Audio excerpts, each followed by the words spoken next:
The 1970s produced some genuinely terrible cars. Today, we're counting down 11 vehicles that failed their owners through poor engineering, catastrophic quality control, and dangerous design flaws. Let's get into it. Number 11, 1975 Chrysler Imperial. The 1975 Imperial was Chrysler's flagship luxury vehicle, stretching over 230 inches long and weighing nearly 5,000 pounds.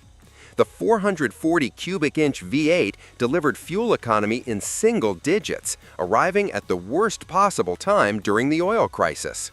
Electrical failures, paint problems, and mechanical issues plagued owners who paid premium prices. The Imperial looked outdated compared to competitors, with styling that belonged in the 1960s rather than the mid-1970s. By the end of 1975, Chrysler discontinued the Imperial entirely, unable to justify producing a car few people wanted.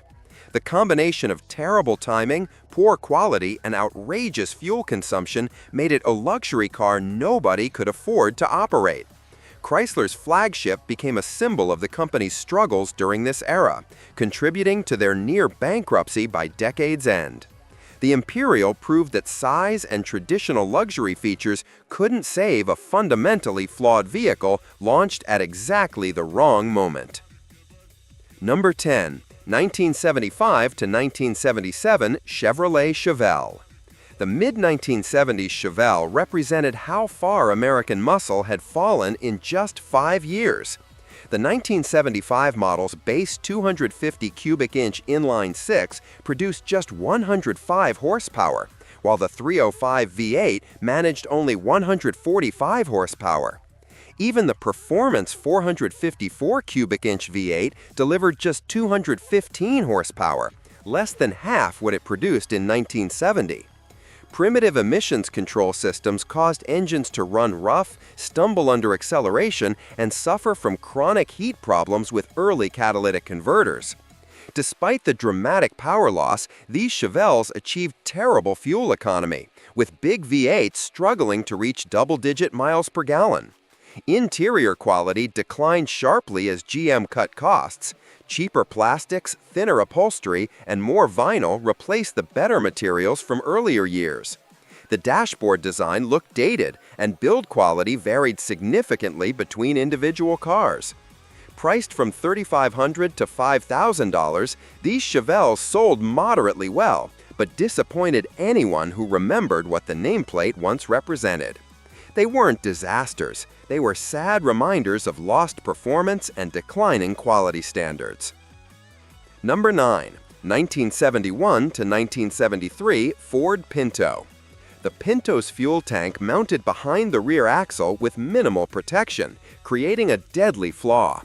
In rear-end collisions above 25 miles per hour, the tank could rupture and catch fire. Ford knew about this issue before production, but calculated that lawsuits would cost less than a recall, a decision that became one of the most notorious corporate ethics cases in American business history. The safety scandal alone would have been enough to land the Pinto on this list, but there were other problems too. Beyond the safety issues, the Pinto was cheaply built with hard plastic interiors and thin vinyl that developed rattles and squeaks almost immediately. The base 1.6-liter four-cylinder produced just 75 horsepower, with optional engines ranging from 86 to 105 horsepower. Rust appeared within 2 years, especially on hatchback models. Handling was mediocre, with choppy ride quality and imprecise steering. Starting around $2,000, the Pinto sold over 3 million units, but the safety scandal tarnished Ford's reputation for years. Pinto became synonymous with corporate negligence and dangerous design, a legacy that still haunts the nameplate today. Number 8, 1975 to 1976 Triumph TR7. The TR7 was marketed with the slogan, "The shape of things to come," featuring polarizing wedge-shaped styling. The 2-liter four-cylinder engine produced just 92 horsepower in U.S. specification, taking over 11 seconds to reach 60 miles per hour, painfully inadequate for a sports car. but the lack of performance was overshadowed by catastrophic quality control. The TR7 was built in 3 different British factories during production, each delivering wildly inconsistent results due to labor strikes and financial turmoil at British Leyland. Lucas electrical components failed constantly. Headlights stopped working, gauges gave false readings, and optional air conditioning rarely functioned properly. Water leaked through the removable hardtop and later convertible versions. Rust appeared quickly around the windshield frame and rear hatch, while plastic bumpers faded and cracked in sunlight. Priced around $7,000, the TR7 became a mechanic's retirement fund rather than an affordable sports car. Number 7. 1974 to 1978 Ford Mustang II. The Mustang II took an American performance icon and transformed it into a forgettable economy car built on a modified Ford Pinto platform. The base 2.3-liter four-cylinder produced just 88 horsepower, while the optional 2.8-liter V6 managed 105 horsepower.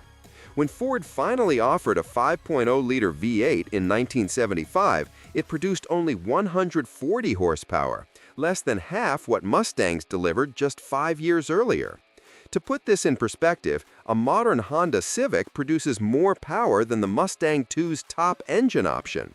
Performance was embarrassing, with even V8 models taking over 10 seconds to reach 60 miles per hour. Handling featured excessive body roll and vague steering, while the interior used cheap plastics and vinyl that cracked and faded quickly. The Mustang II inherited the Pinto's cheap construction, mediocre handling, and overall lack of refinement. Ford sold over 1 million Mustang IIs starting at around $3,500, making it commercially successful. Number 6. 1976 to 1979 Plymouth Volar. The Volar was Chrysler's replacement for the reliable Valiant, but somehow ended up significantly worse. The most serious problem was catastrophic rust. The Volar rusted faster than almost any other car of the era. Fenders developed holes within 2 years in northern climates, with front fender areas around headlights particularly vulnerable. The fenders lacked galvanization and inner liners, causing rust-through within months in some cases. This led Chrysler to recall every single 1976 and 1977 Volar for possible front fender replacement, costing the company $109 million it couldn't afford. Beyond rust, the poorly designed front suspension failed prematurely. Upper control arm bushings wore out quickly, causing steering problems and tire wear. Many cars needed front suspension rebuilds before 30,000 miles. Chronic stalling plagued owners, with carburetor and emission control systems causing engines to die at stoplights, while merging, and during low-speed maneuvers. Number 5. 1975 to 1980 AMC Pacer.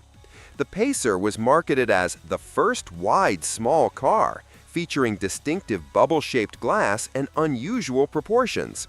The 3.8-liter inline-6 produced just 100 horsepower for a vehicle weighing over 3,000 pounds, resulting in sluggish acceleration.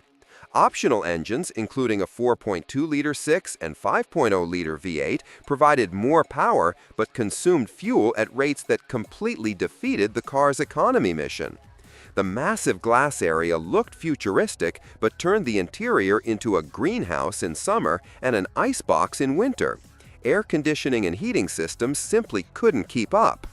The design included bizarre quirks, like a passenger door 4 inches longer than the driver's door. Build quality suffered from AMC's financial struggles, with electrical problems, vacuum line failures, and carburetor issues plaguing owners. The Pacer's weight and poor aerodynamics meant fuel economy was worse than many larger cars despite the economy car positioning. Starting around $3,300, initial sales were strong due to curiosity and clever marketing, but collapsed after the first year when word spread about problems. Number 4. 1978 Oldsmobile Delta 88 with diesel engine. GM's diesel engine became one of the greatest automotive disasters of the 1970s and 1980s. The 350 cubic inch diesel V8 was rushed to market after only 5 years of development, far less than required for a new engine family. GM engineers based the diesel on Oldsmobile's gasoline V8 architecture, using the same headbolt pattern designed for much lower compression ratios. This was a catastrophic compromise that doomed the engine from the start. The insufficient headbolts stretched and broke under diesel's higher cylinder pressures, leading to blown head gaskets that allowed coolant into cylinders. This caused hydrolock and complete engine destruction.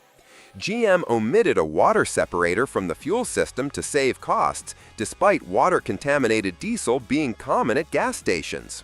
Number 3. 1971-1980 Chevrolet Vega. The Vega became one of the most infamous reliability disasters in American automotive history. The innovative 2.3-liter aluminum four-cylinder engine with silicon-etched cylinder bores eliminated the need for iron liners. Brilliant in theory, catastrophic in execution. The engine overheated regularly, warped cylinder heads, and consumed oil at alarming rates. Many Vegas failed before reaching 50,000 miles, requiring major engine rebuilds that often cost more than the car's resale value. Owners reported needing to add a quart of oil every few hundred miles. Rust problems compounded the mechanical failures. Despite GM's claims of advanced rust protection, corrosion appeared within the first 2 years of ownership.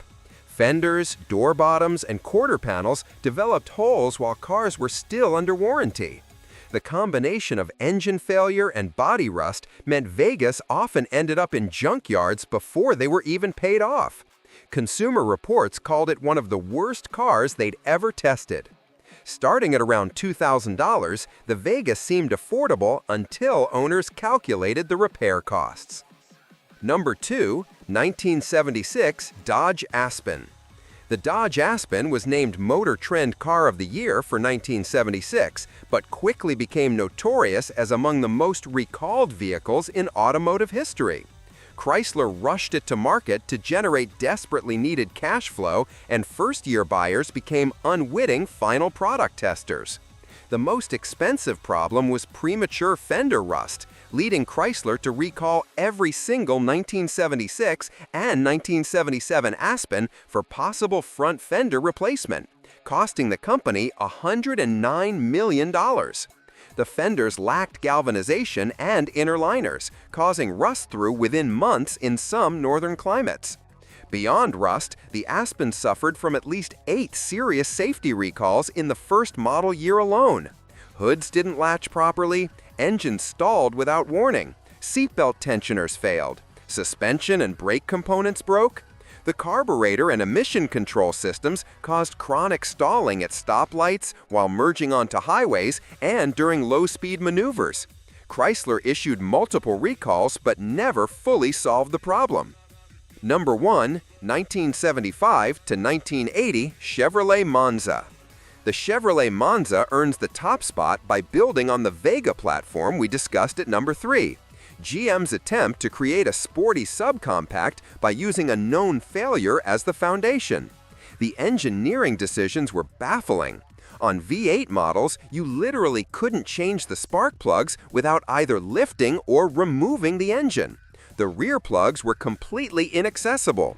Routine maintenance requiring engine removal represents spectacularly poor engineering that made ownership a nightmare for anyone without professional shop access. The Monza inherited all of the Vega's catastrophic problems.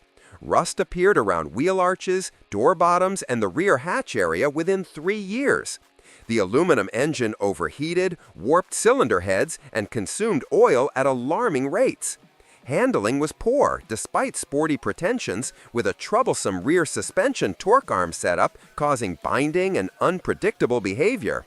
The optional T-top roof leaked water and air, creaked over bumps, and rarely sealed properly even when new. Owners reported constant whistling at highway speeds. Interior quality featured hard plastics, thin seat padding, and flimsy controls throughout.